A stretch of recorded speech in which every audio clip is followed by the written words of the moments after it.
सुनिएगा। कुंभ अमृत बिंदु जहां जहां पड़े वहां वहां 12 वर्षों में कुंभ का प्रावधान हमारे शास्त्रों में है, हमारे वेदों में है। लेकिन जिस महात्म की आज आप चर्चा सुनने वाले हैं उस महात्म के भाव को जानिएगा। महात्म में ऐसा वर्णन आता है कि क्व सुधा क्व कथालोके क्व काचुक मणिर्महान ब्रह्मरातो विचार्येवं तदा देवांजहासः। बहुत सावधानी से सुनिएगा। कई बार ऐसा होता है कि जो लोग कुंभ में नहीं जा पाए हैं, तो जो लोग कुंभ में गए हैं वो ना जाने वालों को बहुत सुनाते हैं। बोले अरे बताओ कुंभ हो रहा, तुम गए नहीं, स्नान नहीं किया, प्रयाग स्नान नहीं किया, त्रिवेणी दर्शन नहीं किया, संत महात्माओं को वंदन नहीं किया। कुंभ अगर आप केवल त्रिवेणी स्नान के भाव से जा रहे हो, कुंभ केवल प्रयाग में प्रणाम के भाव से जा रहे हो, तो कुंभ आप यहां पर भी उसका आस्वादन कर सकते हैं। कुंभ का मूल रूप क्या होना चाहिए? वहां आए हुए दूर दराज से संत महात्माओं के दर्शन, यह कुंभ का मूल रूप होना चाहिए। और दूसरी बात, कुंभ की प्रधानता इसलिए ज्यादा है क्योंकि अमृत बिंदु गिरा था। तो अमृत और श्रीमद् भागवत, इन दोनों के लिए तो भागवत जी के महात्मा कहा गया क्व कांच क्व मणिर महान। भागवत जी तो मणि हैं और अमृत क्या है? बोले कांच के समान है। महंगा क्या होता है? कांच महंगा होता है कि मणि महंगी होती है? हीरा महंगा होता है, हीरा महंगा होता है ना। लेकिन वहां जाकर के भी अगर कथा का आस्वादन नहीं कर रहे हैं, वहां जाकर के भी सुनी हुई कथाओं का नियम पालन नहीं कर रहे हैं, तो कुंभ जाना व्यर्थ है। लेकिन आप हिमाचल में बैठ करके, पंजाब में बैठ करके या कहीं और स्थान पर भी रह करके कथाओं का आस्वादन करते हैं, और आस्वादन ही नहीं करते हैं, अपने जीवन में उतारते भी हैं।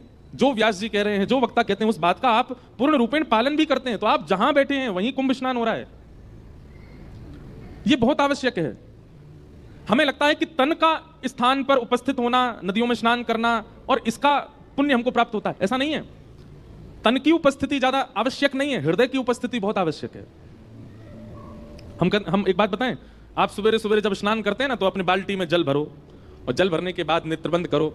नेत्रबंद करते हुए क्या विचार करो? आहा, लाखों लोग चारों ओर खड़े हैं, यहां से गंगा जी आ रही हैं, इधर से यमुना जी आ रही है, ये देखो सामने त्रिवेणी संगम दिख रहा है। ये सब मन में सोचना है। गंगा जी का जो वर्ण है वो थोड़ा सा मटमैला जैसा है, थोड़ा थोड़ा जैसे मिट्टी का सा वर्ण होता है ना, ऐसा वर्ण गंगा जी का है। और श्याम वर्ण की यहां से यमुना जी आ रही हैं, बीच में दोनों का संगम हो रहा है। हम नाव में बैठ करके बीच में जा रहे हैं, और इतने में क्या करो, हाथ में वो क्या बोलते हैं, लोटा या फिर मग्गा जो भी, और उसको ऐसे पानी में डाल दो। नाव रुक गई है, त्रिवेणी संगम पे हम पहुंच गए हैं।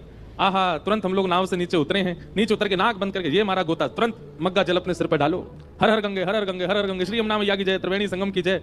आपको यहीं बैठे बैठे गंगा स्नान का फल प्राप्त हो जाएगा। अगर तन की उपस्थिति इतनी ज्यादा आप मानते हो, तो आपके पास जो सामने जल है वही गंगा जल हो जाएगा, वही यमुना जल हो जाएगा, वही त्रिवेणी का जल हो जाएगा। और मन से आप स्मरण ही त्रिवेणी का कर रहे हो, मन से आप स्मरण ही प्रयागराज का कर रहे हो, तो मानसिक और शारीरिक दोनों स्नान यहीं बैठ के हो जाएंगे।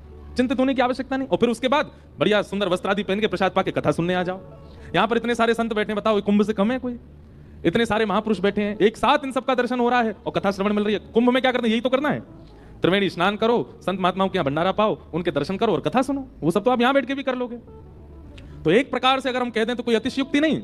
आज से आगामी 7 दिन तक ये कुंभ ही है, यहां कुंभ ही हो रहा है। कुंभ त्रिवेणी प्रयागराज जाकर के पुण्य करने वाले व्यक्ति को जो पुण्य प्राप्त होगा, वही पुण्य यहां ऊना में चल रही कथा या आपके शहरों में भी कहीं कथा चल रही है, वहां जाकर के भी इन नियमों का पालन करने से आपको वही फल प्राप्त होगा जो प्रयाग में स्नान करने वाले को है। इसलिए कोई निराश होने वाली बात नहीं कि हम नहीं जा पाए कुंभ। हम तो जैसे तैसे गिरते पड़ते पहुंच गए, पर आप लोग नहीं भी गए हो तो कोई दिक्कत नहीं, यहीं बैठ करके कुंभ का आनंद लो। साक्षात श्रीमद् भागवत जी सर्वोपरि है। यदि इनका आस्वादन प्रत्येक दिन आप करते हो, तो प्रत्येक दिन ही आपका कुंभ स्नान है। बस वो आस्वादन